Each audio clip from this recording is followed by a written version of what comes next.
It's not easy making movies. It's a long day, especially if you are a female. When you're on location, you start even earlier because you're allowed to start shooting earlier.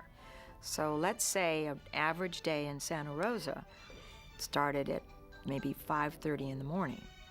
They usually give us 2 hours for hair and makeup and putting on all that wardrobe. And you were on the set, driven to the set. That took also time. And you were ready by 7:30. And maybe you started rehearsing and doing a setup by 8 o'clock in the morning. Well, you've already been up several hours. And you do your first setup, then they start putting all the lights and the camera and the audio machines and things that they need, the microphones ready. And there is a rehearsal eventually, which kind of gets you walking through what you're doing, and then you're on camera. Pollyanna, I thought you could use this for your room. Oh, thank you, Nancy. Oh, it's gorgeous. Oh, well, thanks for not spilling the beans about you-know-who. About Cousin Fred, you mean? It's a long, drawn-out, very precise process.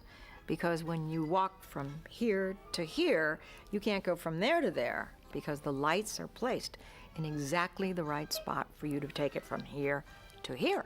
So that you have to do that as if you've been doing that all your life, walking from here to here. But usually, maybe you'd want to go around there, you can't do it. There is always a performance level that you have to reach. And if you haven't slept well the night before, that's too bad, because you have to rise to the occasion, and you have to be there for that moment that the camera wants to capture. So there's always that, it's not pressure, but there's an obligation that has to be met. Especially you're being paid for this, you're a professional. Plus, you are going to be on that film, and people are going to see you forever. So you better do it as well as you know how to do it. Pollyanna? Just a moment. Mrs. Tarbell tells me you're involved with that bazaar. Well, I won't have it. But Aunt Polly, I'm part of the flag. Part of it is your training. Part of it is that if you're a performer, you're a performer. There's a mechanism. You learn how to rise to that occasion. And you are looking for feedback, which you're constantly getting. A smile from the director, a nod. And actually, there are times when I have had the privilege of really playing a great scene that was written with tremendous dynamics. And people applaud. The crew applauds. Now, you have an hour for lunch, and then you start all over again, and you shoot until at least 6 o'clock.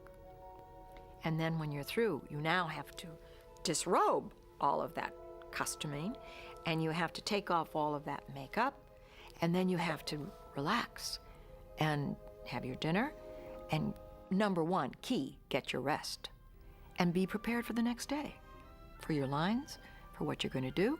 You want to think it through, what your intent will be, how the day went, what didn't work, what worked the best, how can you employ that the next day, what are the relationships that you have on the set, is the director paying attention, is he pleased?